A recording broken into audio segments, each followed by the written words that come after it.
So let me go now to transparency and CCG decision making, and to Ian Dodge and Sasha Batt. So Sasha, you sat in the conversation in this room today. It was the busiest room. How did you find it, first of all? It was really interesting to see so many people wanting to be in the room, and a real energy and commitment to wanting to understand CCG decision making, and also then see that transparency in how we're working together, and hear some examples of some shocking examples around the country and some good examples around the country, and I think that set the tone in the morning about really seeing that variance in standards and variance in quality across the country. So I think that set a bit of the tone of the conversations for the rest of the day. Great, thank you. I'll come back to you in a minute, but Ian, kind of your kind of general reflections about the kind of the conversation you heard in the afternoon, and kind of anything that really stood out for you. So, for me, the thing I most heard was around trust. It was one of colleagues in the room talking about the need to build greater trust, the lack of trust. Phenomenal energy, people really excited about good things going on, but also frustrated.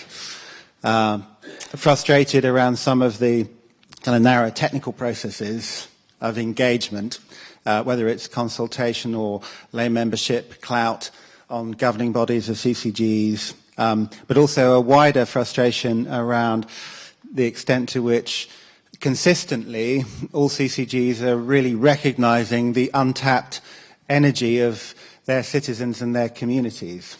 And a desire, I think, from everyone here to try and improve on that, and a number of very concrete, specific suggestions around how we do that. Great. And I'm going to ask Sasha just to paint a brief picture of what better would look like in 2020, and then maybe come back to you, Ian, about kind of what couple of key things that might take us there.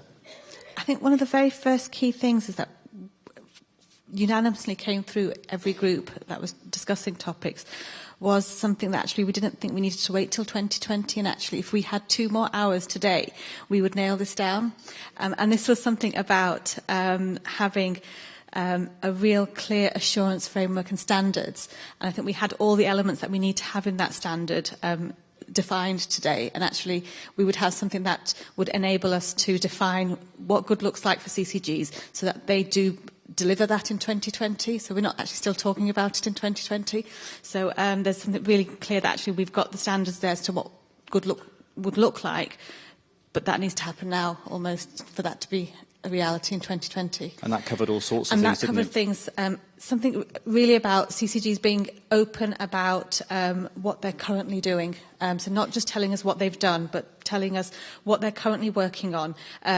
Publishing and being very open and clear about what they can publish, and for that to include the active task groups that they have, the current service reviews that they have going on, their top priorities that they're working on at the moment, so that people can really see what the CCG is doing, and then actually identify, actually that's something I want to get involved in, and I do have a voice, I have an experience, I am somebody who is involved in those services, receiving those services, delivering those services, and actually we can inform how that's happening, and then we can see where our input has made an impact. And so those are the things that they really wanted to see happening, and really have a clear framework to define that.